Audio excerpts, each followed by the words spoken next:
Be sure to follow me on Twitter for all kinds of wackiness at Emperor Big D. So when it comes to the nostalgia of Dragon Ball Z on Toonami from 20 years ago or so, one of the big key points of this nostalgia is the Faulconer production score for Dragon Ball Z. People to this day just love this score, and they associate the music from the Faulconer Productions crew as being, you know, part of their childhood, part of their love of Dragon Ball Z, and there's nothing wrong with that. But there's a lot of misconceptions about the music and kind of where it came from, and I want to say this before we go any further. We're going to be analyzing this credit sheet that I want y'all to be aware of here. I want to say this before I go any further. I have nothing personal against Bruce Faulconer whatsoever. I think he's a very talented musician. He's a great piano player, and I do appreciate what he's done for the music community in the Dallas-Fort Worth area with his studio.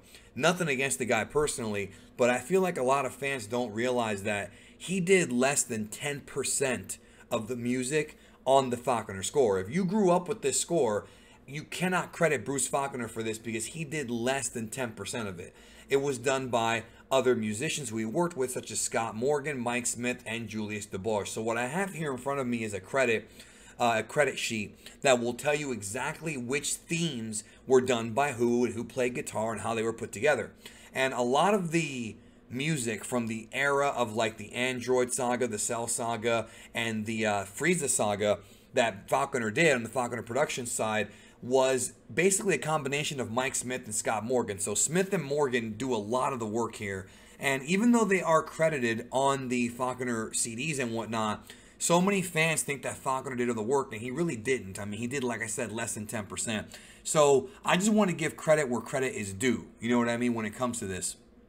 Now, when it comes to this sheet I'm about to go over with you guys, it's a spreadsheet, and it definitely covers the music that they did, but from the basis of the CDs that were released. So if you have the compilation CDs of the Faulconer score, you know these songs in the order, but if you don't, I'm going to try and help you out and kind of guide you through, you know, figuring this out. So just to clarify, I'm not saying that Bruce Faulconer is a, quote, fraud, because some people say that, but he didn't do this music, guys, point blank. So Dragon Ball Z, right? Faulconer and Bud Gwynn are credited. This is the intro song. That song, that was Bruce and Bud Gwynn, who was a guitarist. Now, for the remainder of this, the majority of this stuff is all Morgan and Smith. Vegeta's theme that everybody loves, you know, with the Hell's Bells or whatever, that was Mike Smith and Scott Morgan, point blank. Morgan played the guitar on it. If you go to Scott's YouTube channel, which I will link for you guys, he actually has an updated version of this song. And I also will link you guys to SSJ, which is their group. Mike Smith, Scott Morgan, Julius DeBosch. They have their own group, and they do play at conventions from time to time. So when this, you know, pandemic thing ends and we can go back to going to cons, you might be able to see them at a con near you. So a lot of these songs, the Cell Game song, 16 rips off Cell's tail, Vegeta's theme, like I said, Hyperbolic Time Chamber theme, that kind of slow, brooding theme, that was Mike Smith, excuse me. Scott Morgan did PyCon's theme, another favorite of everybody. A lot of folks love that song. It was Scott Morgan. Then moving on, you know, a lot of the Goku and Piccolo Angry, Piccolo versus 17, some of the mid-Cell Saga stuff, Dead Zone, Frieza versus Spirit Bomb, all of these were done by Mike Smith and Scott Morgan. I would say the majority of the catalog was done by them. Now, there are other ones here. For example, Bruce Faulconer did the Ginyu transformation stuff. Bruce worked a lot more hand in hand with these guys when they first started doing DBZ, which would have been the Ginyu and Frieza sagas, right?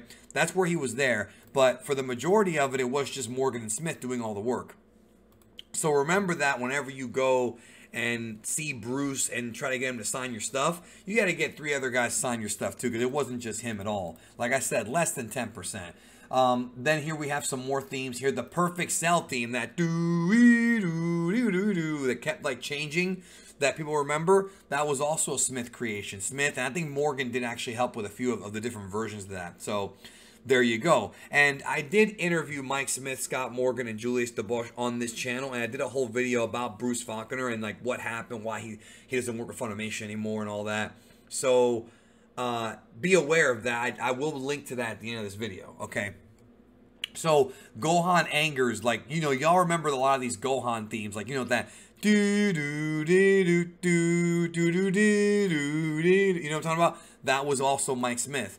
Bruce Faulconer did help a little bit here, as you can see. For sure, he was involved, but Mike Smith just did so much music, and it was just ridiculous. You know what I mean? Here's Cell's theme with the choir that we talked about. You know, again, we're just going through. Notice again, Scott Morgan and Mike Smith. Scott Morgan and Smith did a lot of this stuff. And then here we go again, you know, deeper. Again, these are all kind of out of order. This is not like organized by arc. It's organized by however they release the CD. So just be aware of that. We're going to be jumping back and forth between, you know, Trunks and Cell and Boo and all that. But we're going to get to Boo here in a minute. And then, you know, again, more Cell's theme. There's so many different remixes and things like that. Gohan versus Cell. All of this was Mike Smith and Scott Morgan. I mean, you see it right there, guys. Julius came in to do a lot more of the Boo Saga stuff. So, the Super Saiyan 3 Goku theme, you know, the that was Julius DeBosch, otherwise known as Forgotten Future. That's his stage name when he does performances. This is the guy who did the Boo arc. You know, again, we're moving on. More Mike Smith and Julius DeBosch.